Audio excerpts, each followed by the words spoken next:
ये बात किसी से नहीं छिपी कि इंडियन एयरफोर्स ने ऑपरेशन सिंदूर के दौरान पाकिस्तान की और पाकिस्तान की सेना की बखिया उधेड़ के रख दी। वायु सेना की प्रिसिजन एबिलिटी आसिम मुनीर को अभी तक चैन से सोने नहीं देती है। वो रात में सोता है तो उसको भारतीय वायु सेना के सपने आते हैं। अब भारतीय वायु सेना ने पूरे पाकिस्तान को ही डिनर की टेबल पर सजा डाला, परोस डाला। भारत के जाबाज वायु सैनिकों ने पाकिस्तान के टुकड़े टुकड़े कर उसे अपना निवाला बना लिया।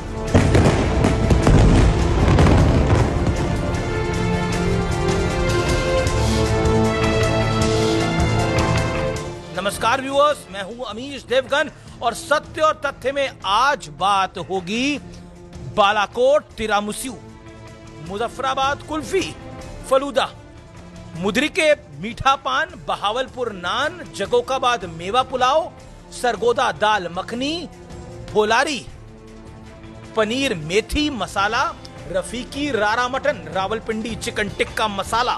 मुंह में पानी आ रहा है, लेकिन ये पाकिस्तान सजा है खाने के लिए। सस्पेंस खत्म करता हूं, ये वो मेन्यू है जिसे एयरफोर्स डे पर तैयार किया गया था।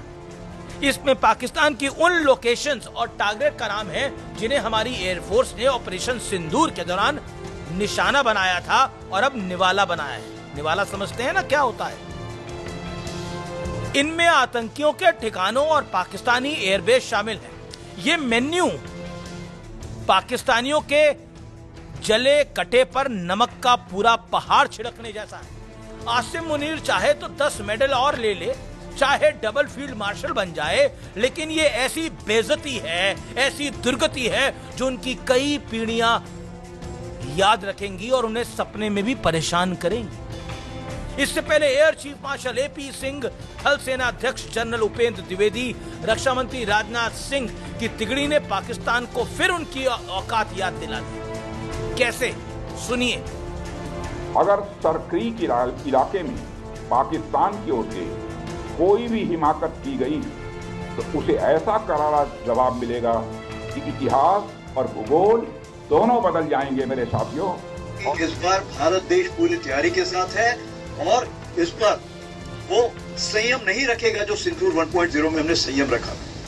इस बार हम आगे की कार्रवाई करेंगे और कुछ ऐसी कार्रवाई करेंगे कि हो सकता है पाकिस्तान को सोचना पड़े कि उसके इतिहास में भूगोल में रहना है कि नहीं रहना। Our performance in Operation Sindoor fills us with professional pride.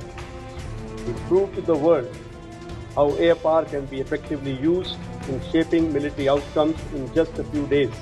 आप सहज अंदाजा लगा सकते हैं कि इन बयानों को सुनने के बाद फील्ड मार्शल आसिम मुनीर का क्या बुरा हाल हुआ होगा। अब मुनीर कह रहा है कि भारत किसी भी आक्रामक कार्रवाई का विनाशकारी जवाब दिया जाएगा, यानी भारत की कोई भी कार्रवाई होगी तो हम जवाब देंगे। कटोरा छाप जर्नल, हारा हुआ जर्नल को ये बात गांठ बांध लेनी चाहिए कि भारत कभी भी एग्रेशन की पहल नहीं करता, लेकिन ये बात समझने वाली है। अगर कोई हिमाकत करता है तो उसे पछताना पड़ता है, जैसे तुम पछताए हो आसिम मुनीर। आसिम मुनीर पहले खुद की खैर मना ले, खुद के देश को सुरक्षित कर ले, क्योंकि 2025 की तीसरी तिमाही के दौरान पाकिस्तान में हिंसा के मामलों में 40% का इजाफा हुआ है, उससे भी कहीं ज्यादा। इस दौरान वहां कम से कम 900 मौतें और 599 लोग घायल हुए हैं। मुनीर की कायर फौज अपने ही लोगों पर बम बरसा रही है, क्योंकि वहां पाकिस्तान के खिलाफ लोग सड़कों पर हैं। यही हाल पीओके का भी है। पीओके की सड़कों पर तो आजादी के नारे इन दिनों आम हो गए। उधर बलूचिस्तान तो घात लगाकर पाकिस्तान की फौज पर हमला करता ही रहता है। ऐसे देश का आर्मी चीफ, हारी हुई सेना का फील्ड मार्शल भारत को धमकी दे रहा है कि आप इसी बात से पाकिस्तानियों की मानसिक संतुलन का अंदाजा लगा सकते हैं। कभी अमेरिका तो कभी चीन, कभी सऊदी अरब तो कभी तुर्की।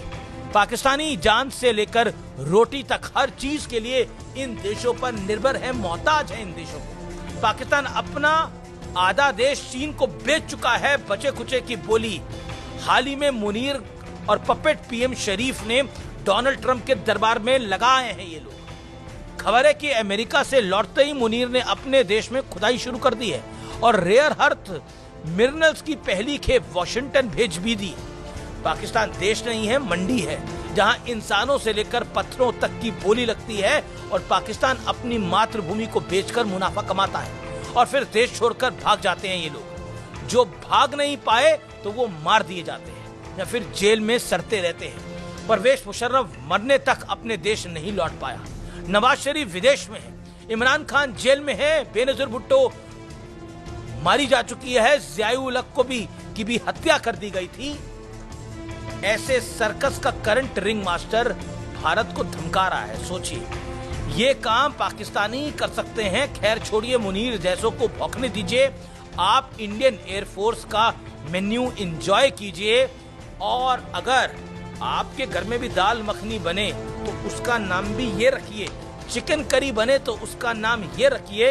ये देखने में बड़ा मजा आएगा। आपको मेरा नमस्कार, धन्यवाद।